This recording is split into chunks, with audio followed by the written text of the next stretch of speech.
And welcome back, our dear viewers. And of course, today we turn our attention to one of the most important aspects of children's health. Their smiles. Caring for young patients requires not only medical expertise, but also patience, creativity, and deep understanding of their unique needs. We're all blessed to welcome with us our specialist who brings all of that and more. And of course, joining us for this morning, Dr. Jarrah Alkandari, specialist pediatric and special needs dentist, dedicated to providing a safe, compassionate, and effective dental care for the children of all abilities. Doctor, we are so delighted and we're so happy to have you with us at our show for Good Morning Kuwait. I'm happy to be here and thank you for having me. You're welcome so much. So, of course, to begin with the first question, it's really important for us to have more clear idea about what makes pediatric dentistry different from the general dentistry and what makes it more difficult. What are the challenges that you face with it? Well, technically, when you're talking about dentistry itself, the basic principles are the same. The treatment is usually quite similar. The difference is that we deal with the primary and the permanent dentition, not just the permanent dentition in adults. Now, the difficulty with dealing with pediatric patients, and the thing that makes it differ quite significantly, is that the pediatric population requires quite strict behavior management when it comes to treating the child on the chair. Children are not all the same. Yes. They have different personalities, they have different fears, different phobias, and they approach the dentist having a different mentality. So when dealing with children and pediatric population, you have to make sure that you are making the child as comfortable as possible and giving them the best experience possible. That can sometimes be quite tricky, especially if the child has a bad experience before or they've had different observations of other children. Yes. On what happened to them during the dental visit. So having a setting which is suitable for children and being able to connect with the child is of utmost importance when dealing with children themselves. You need to break the barriers, Definitely. Let's say break the ice, Definitely. So the child can be more accepting to you. Yes. I believe this is actually one of the most important things. You need to be children's person, like children lover, yes. Of course, so they can accept you, because there's a lot of people actually, cannot tolerate, let's say, the noise or many things that, especially when it comes to work, or people get really. But mashallah, clearly, you're a person very nice with children, and that's what makes it really something remarkable. So when it comes to children with special needs and specific dental considerations and approaches that are required to ensure the safe, comfortable treatment, how do you make sure that is there for the children? Well, number one, you have to have a setting that is suitable for the child. You don't want clinics that are really plain with white walls and the dental chair in the middle of the clinic and instruments, the noise of instruments and the sounds of the instruments clanking around. That will ignite fear in any child. It will ignite fear in you as well, even actually, as an adult. Yeah. You want the setting to be as child-friendly as possible. You want the clinic itself to seem as though it's an area where the child will come and play. You need toys, you need video games, you need the decorations of the clinic itself to be child-friendly. The staff themselves need to be very trained on how to approach the child and deal with the child. You don't want them to be forceful during any type of procedure. You want them to be accommodating to the child themselves. Also, when dealing with the child, you have to have the behavior management techniques. You have to be able to kind of assess them psychologically very quickly before you even speak with them. You want to see how they're walking, see how they're talking, see their body language. Body language is very important for children. Okay. You want to make them feel welcomed. You want to be smiling. You want to have a chat with the child before they come in, just to break the ice and make sure that they are comfortable walking into the clinic.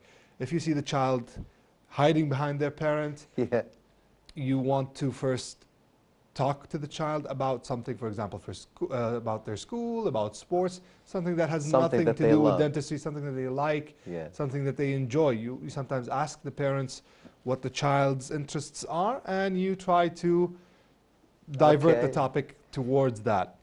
Also, when the child is on the chair and you want to start the examination, you just don't dive into the examination straight away, open your mouth, put your instruments inside the child's mouth. Oh, this actually will scare me too. Yeah, definitely. You want to first explain to the child what you're going to do, which is telling the child what to do. Tell, show, do. That's one of the most basic principles in pediatric dentistry. You tell the child what you're going to do and explain it to them clearly.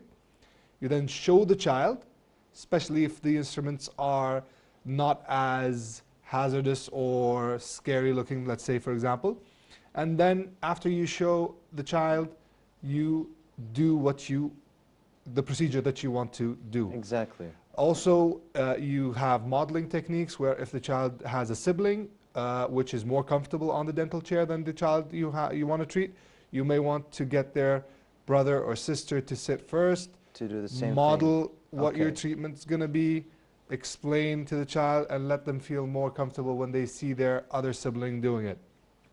Sometimes, unfortunately, the children will not sit on the chair no matter what you do, so you have to go towards pharmacological behavior management techniques. What so is we talked that about exactly? non-pharmacological, which is non-medication-based behavior management techniques.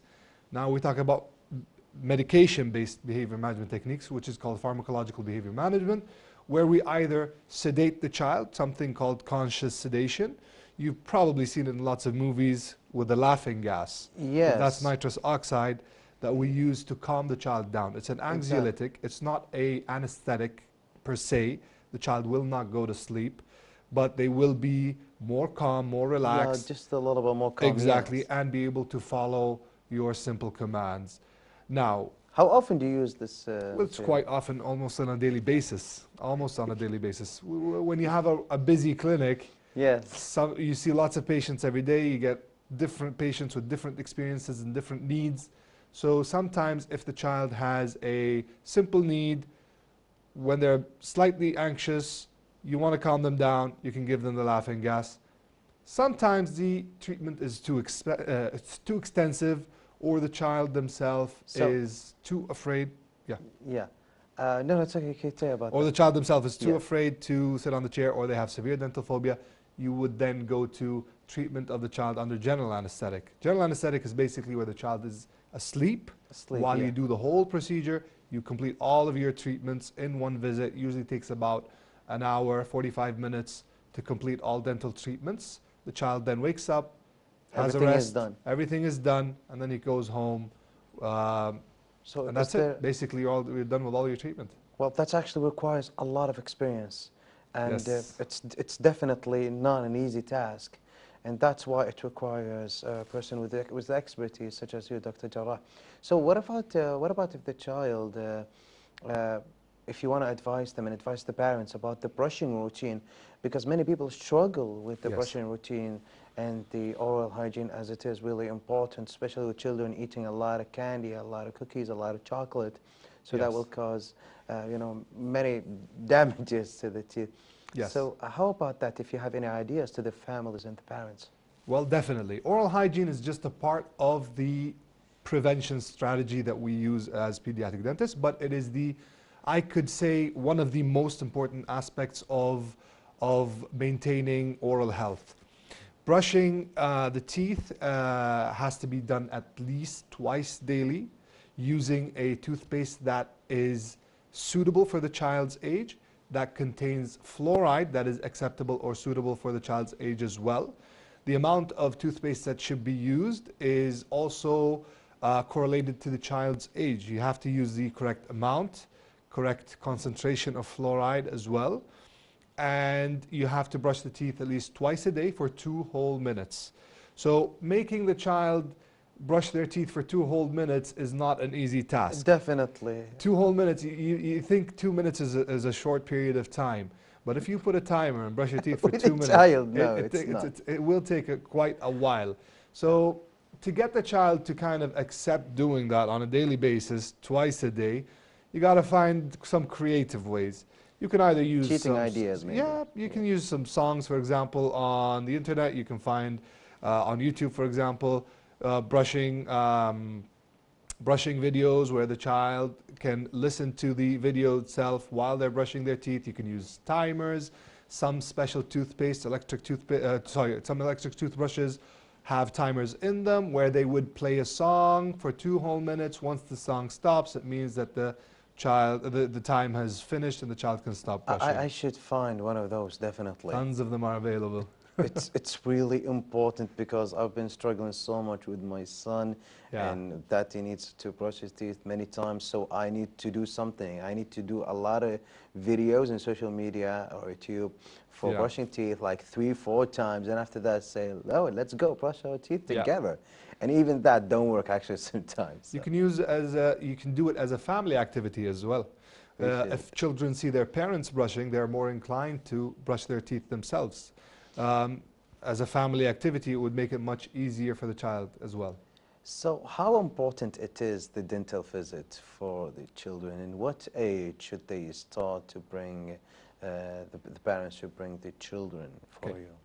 Dental visits are crucial for dental health.